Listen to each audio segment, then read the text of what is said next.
pembelajaran daring bersama saya Carlos Tolbala SPD dalam mata pelajaran Bahasa Indonesia untuk adik-adik kelas 9 SMP Katolik Pratama Mary yang merupakan generasi hebat, generasi cerdasnya Spartan MOF. Baik adik-adik sekalian, salam jumpa kita, salam rindu kita. Setelah sekian bulan kita tidak pernah bertemu dalam tatap muka, tapi Pak yakin melalui video pembelajaran tatap muka daring ini, adik-adik akan lebih bergairah dalam mengikuti proses pembelajaran.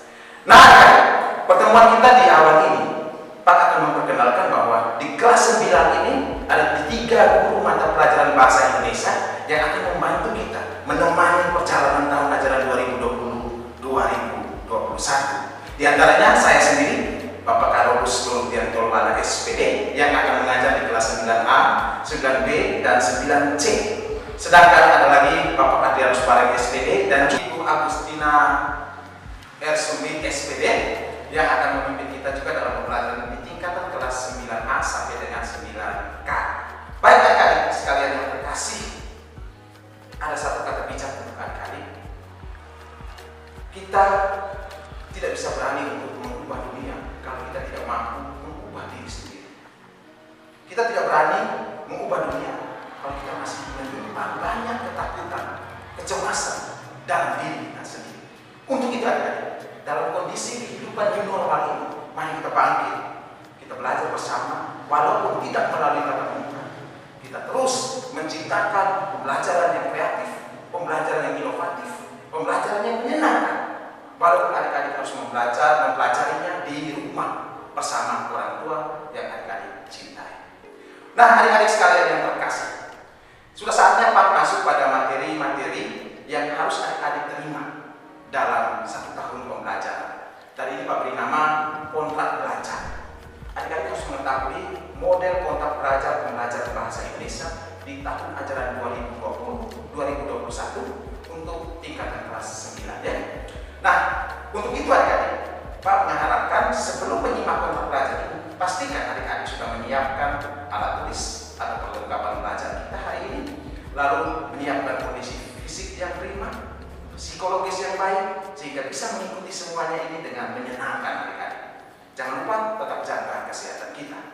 Nah adik-adik, mari kita ikuti penjelasan yang akan Pak tayangkan melalui slide pembelajaran terkait dengan kontrak belajar yang harus adik-adik terima dalam 1 tahun ajaran. Dan Pak berpesan, semua kontrak pembelajaran kita ini tidak terlepas dari tugas harian, penilaian harian, berupa ulangan-ulangan yang harus adik-adik lewati, tugas-tugas yang harus adik-adik lewati, dan juga termasuk ujian, serta ujian tengah semester maupun ujian semester. Sehingga adik-adik harapan Pak, adik-adik walaupun kita belajar dari rumah, tetap tanggung jawab untuk menyelesaikan segala tugas yang diberikan oleh Bapak Ibu Guru. Karena adik-adik, saat ini Bapak Ibu Guru juga sedang sulit menghadapi satu situasi untuk menyiapkan segala proses pembelajaran yang bisa adik-adik terima dengan baik. Sehingga pesan Pak, supaya adik-adik juga bisa bertanggung jawab, tetap dalam keadaan sehat, mengikuti segala proses pembelajaran yang sudah dirancang secara khusus, yang sudah dirancang secara baik oleh Bapak Ibu Guru, walaupun melalui daring. Nah, sudah saatnya kita masuk pada materi kontrak belajar kita. Mari kita simak slide berikut ini. Nah, adik-adik, program pembelajaran tahun 6 kita dalam 1 tahun Bahasa Indonesia pada tahun ajaran 2020-2021 mata pelajaran Bahasa Indonesia ini, kita akan mempelajari beberapa kompetensi dasar. Di antaranya pada pertemuan pertama nanti kita akan mempelajari kompetensi dasar yang terkait dengan mengidentifikasi informasi dalam sebuah teks laporan percobaan. Kemudian pada pertemuan berikutnya kita juga akan mempelajari soal menyimpulkan tujuan bahan alat dalam sebuah teks laporan percobaan. Lalu pada pertemuan berikutnya kita juga akan menelaah struktur dan kebahasaan dari isi sebuah teks laporan percobaan. Serta pada pertemuan di akhir bab ini kita akan menyajikan tujuan bahan alat dan langkah-langkah kerja untuk menyajikan sebuah teks laporan percobaan. Nah, setelah 4 KD ini kita pelajari adik-adik, kita akan mengikuti 1 kali penilaian harian atau ulangan harian, yang mana juga nanti disajikan dalam bentuk soal-soal yang adik-adik akan kerjakan melalui pembelajaran daring. Lalu di bab kedua nanti adik-adik sekalian yang terkasih, generasi hebat Spater, kita akan mempelajari terkait dengan materi pidato. Dan pada materi pidato ini kita akan mempelajari pada KD pertama mengidentifikasi gagasan-gagasan pikiran yang ada dalam sebuah teks pidato. Lalu kita juga akan menyimpulkan pada KD berikutnya, kita akan menyimpulkan gagasan, pandangan ataupun arahan yang ada dalam sebuah teks pidato persuasif ini. Lalu di KD ketiga kita akan menelaah struktur dan ciri kebahasaan dari sebuah teks pidato persuasif. Dan juga pada pertemuan KD terakhir di bab ini kita akan mempelajari tentang bagaimana menuangkan gagasan, pikiran, perasaan yang ada dalam sebuah teks pidato persuasif, alias kita menulis sebuah teks pidato persuasif. Lalu setelah KD terakhir ini kita akan mengikuti ulangan harian atau penilaian harian dan juga ada remedial tes pengayaan. Nah adik-adik, itu bab kedua. Di bab ketiga nanti kita akan mempelajari materi yang berhubungan dengan cerita pendek. Pada KD pertama cerita pendek kita akan mengidentifikasi unsur-unsur pembangun karya sastra, secara khusus unsur-unsur pembangun cerpen. Lalu pada KD kedua kita akan mempelajari bagaimana cara menyimpulkan unsur-unsur pembangun karya sastra atau unsur-unsur pembangun cerpen yang disertai dengan bukti nyata yang ada di dalam cerpen tersebut. Lalu di KD berikut kita akan menelaah struktur dan aspek atau unsur-unsur kebahasaan dari sebuah cerita pendek atau cerpen. Dan di KD berikutnya lagi, KD terakhir dalam bab cerpen ini, kita akan mempelajari bagaimana mengungkapkan pengalaman, gagasan, pikiran maupun perasaan adik-adik ke dalam sebuah cerita pendek dengan memperhatikan struktur dan aspek kebahasaan. Lalu pada bab 3 ini juga kita akan mengikuti penilaian harian berupa tugas ataupun juga ada ulangan harian serta remedial dan tes pengayaan. Lalu kita akan menuju ke bab selanjutnya terkait dengan teks tanggapan. Pada materi bab teks tanggapan ini, KD yang akan dipelajari di awal adalah bagaimana kita mampu mengidentifikasi informasi berupa kritik atau pujian dari sebuah teks tanggapan.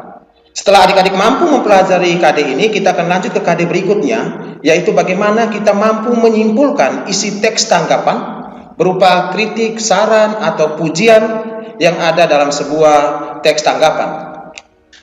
Lalu di KD berikutnya setelah mampu menyimpulkan, kita akan menelaah struktur dan juga unsur-unsur kebahasan atau ciri-ciri kebahasan yang terdapat dalam sebuah teks tanggapan. Dan di KD terakhir dari teks tanggapan ini, adik-adik akan mengungkapkan kritik, saran, sanggahan, ataupun pujian dalam bentuk teks tanggapan baik secara lisan ataupun mau adik-adik sajikan dalam bentuk tulis. Setelah itu ada ulangan harian dan juga ada remedial test dan juga ada pengayaan, serta masih ada 2 jam pelajaran nanti Pak alokasikan khusus untuk adik-adik latihan soal menjelang persiapan ujian semester ganjil. Nah ini di semester pertama adik-adik atau semester ganjil kita. Lalu kita akan masuk pada semester 2, yang mana materi semester 2 ini diawali dengan bab pertamanya yaitu teks diskusi. Pada teks diskusi ini adik-adik, di KD awal kita akan mempelajari tentang bagaimana mengidentifikasi sebuah informasi yang ada di dalam teks diskusi berupa pendapat pro maupun pendapat kontra. Lalu setelah adik-adik mampu mempelajari cara mengidentifikasi informasi penting dalam teks diskusi,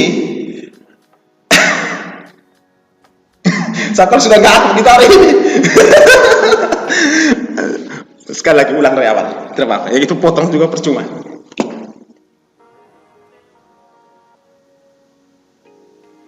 Baik adik-adik, itu tadi untuk materi pembelajaran kita di semester 1 kelas 9 tahun ajaran 2020-2021. Sekarang Pak akan melanjutkan dengan materi di semester 2 kelas 9 tahun ajaran 2020-2021 khusus mapel bahasa Indonesia. Nah di semester 2 ini di bab pertama kita akan mempelajari tentang teks diskusi. KD pertama adik-adik akan mengidentifikasi informasi-informasi penting yang ada di dalam teks diskusi, baik itu berupa pendapat pro maupun pendapat kontra. Setelah itu, adik-adik akan melanjutkan dengan KD berikutnya, yaitu bagaimana menyampaikan gagasan isi pendapat argumen yang mendukung ataupun yang kontra, serta solusi atas permasalahan yang terdapat dalam sebuah teks diskusi.